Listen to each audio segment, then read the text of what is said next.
Good evening, fellow members of IPA, and welcome to the online presentation of Safe Harbour, the Basics. My name is Ginette Muller. I'm a member of the IPA, the Institute of Chartered Accountants, and a registered liquidator. I've practiced as an insolvency specialist for over 15 years. For the past 5 years, I've focused on distressed advisory, finance, and since its introduction in 2017, Safe Harbour. Let's start with the usual questions. Who, when, why, and how? If you're talking to your clients about this as an option, you need to start with the who.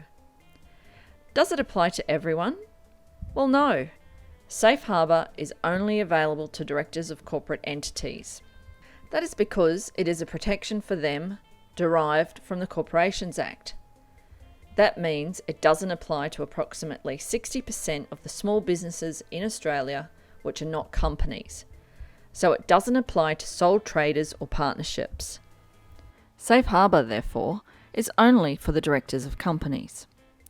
Next, we need to ask, why should we be recommending Safe Harbour to our clients? Well, obviously, we want to give them as many options as possible for surviving the fallout from coronavirus. Let's put ourselves in our clients' shoes. Not only am I worrying about my business surviving, but I'm also worried about paying school fees, saving my marriage, protecting my personal assets, and most importantly, my house. Everyone wants my house, including my creditors. Take the company, take the car, but you're not getting my house, I'm sure, is what most of our clients think. Many of you would have already guessed that I'm building up to a discussion about the corporate veil. As we all know, there is a separate legal personality doctrine, which is a long-standing and well-known principle of corporate law. That doctrine states that upon incorporation, a company is a new legal entity separate from its shareholders and its directors. The line between the company and the people behind it is known as the corporate veil. And it means that, among other things, a company debt is distinct from a private debt, and a company asset or liability is not a private asset or liability, meaning that creditors of a company are generally not able to access assets owned by the directors in relation to their outstanding debts. However, the veil can crumble when a company enters into any form of external administration. So what Safe Harbour does is keep it intact by showing those that try to tear it down that adequate and appropriate steps for the time were taken. It keeps the directors safe from being accused of certain breaches of director duties in the months, years leading up to an insolvency event. So I'm going to segue a little at this point to show you some statistics I downloaded from the ASIC website. These are the numbers to 31 December 2019, and unfortunately, if I don't do this, liquidators and others will try to lull directors, your clients, into a false sense of security. The argument is that insolvent trading or other actions, but particularly insolvent trading, is not a thing. It's not prosecuted. So let's look at ASIC's figures. In Queensland, for the last financial year, we had 1,408 liquidations. In 17% of those liquidations, no offences or insolvent trading was reported. That means that in 83% of the cases of liquidations, there was insolvent trading reported. Now, I think it is actually worse than that because in the 1,408 figure, some of those companies may not actually be trading and might just need to be wound up because they are closing or surplus to needs. They could be subsidiaries of larger groups being liquidated, etc. In my view, that means that in probably 90% of cases, the liquidators think there is insolvent trading, or at least that is what they are telling ASIC. Another statistic that I want you to consider is that in at least 50% of those cases, the liquidator is either suing or going to pursue the director for compensation for the insolvent trading. Now you might ask, what happens to the other 50%? Why are they lucky? Why aren't they being prosecuted?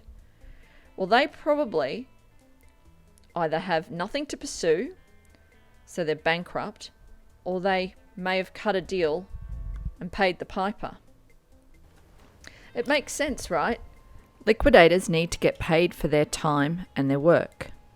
In many liquidations, there are no physical assets to pay a liquidator. But as we know, in most cases, there is insolvent trading and other similar choses in action. Many liquidators rely upon litigation or the threat of litigation to get paid.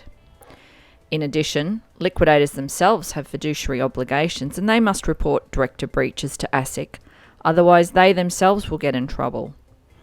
I don't mean to beat up on liquidators, and I myself still hold a liquidator's registration, but the point I hope I'm making is that insolvent trading is real, and anyone who tells your client that it isn't, and that they won't pursue a director for it, should put that in writing. Finally, remember that liquidators have kids too, and they need to pay for their school fees as well. Okay, so let's talk about the how. The process is set out in section 588GA of the Corporations Law, but in summary, it is this. You need to have a better outcome plan. That is, your client needs to be developing a plan that is better than external administration. They need to have paid their superannuation. That is, if it's fallen due, it needs to have been paid on the due date.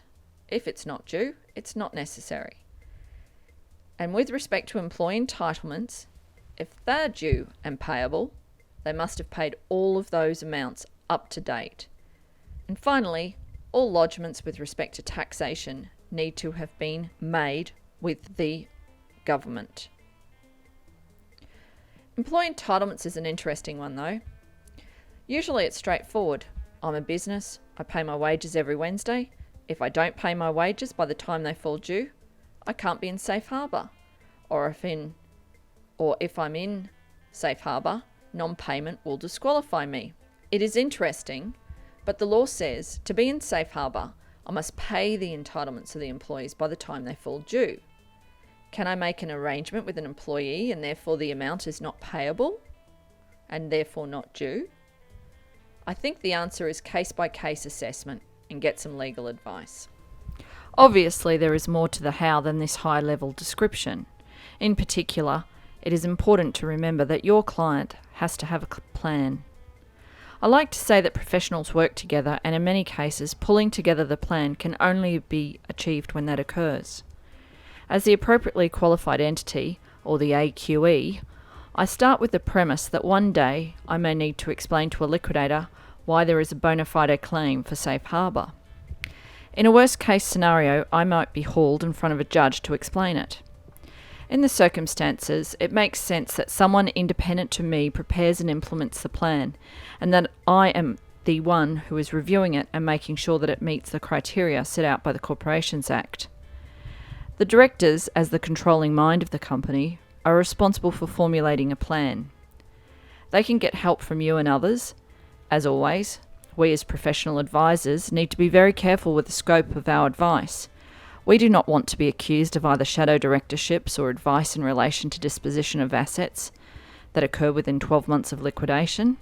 And can I tell you, that is a whole other topic that became law last month. Finally, we need to talk about the when. Well, that really is something for the directors to decide. If they are going into liquidation next week, it's too late. The point of safe harbour is to get in early when you think there is still plenty of scope for success, not when you're on the brink of failure. I have clients who have been in safe harbour for over 12 months, and given the recent events, I suspect they'll be staying in safe harbour for a lot longer. So how can I help you? Well, I've listed out here a couple of ideas. You can contact me about specific clients. I'm happy to take phone calls. You can let your clients know that safe harbour may be an option for them in these uncertain times. And you can also use some of my material. I'm happy for you to do that. Co-brand an information sheet or a newsletter. Either way, there are resources available. I'm available. And if you don't know me personally or would like to get in touch with me, my details are there. And also, of course, you can track me down through James. So now I'll hand it back to James, who's going to open up this session for questions. Thank you everyone for listening.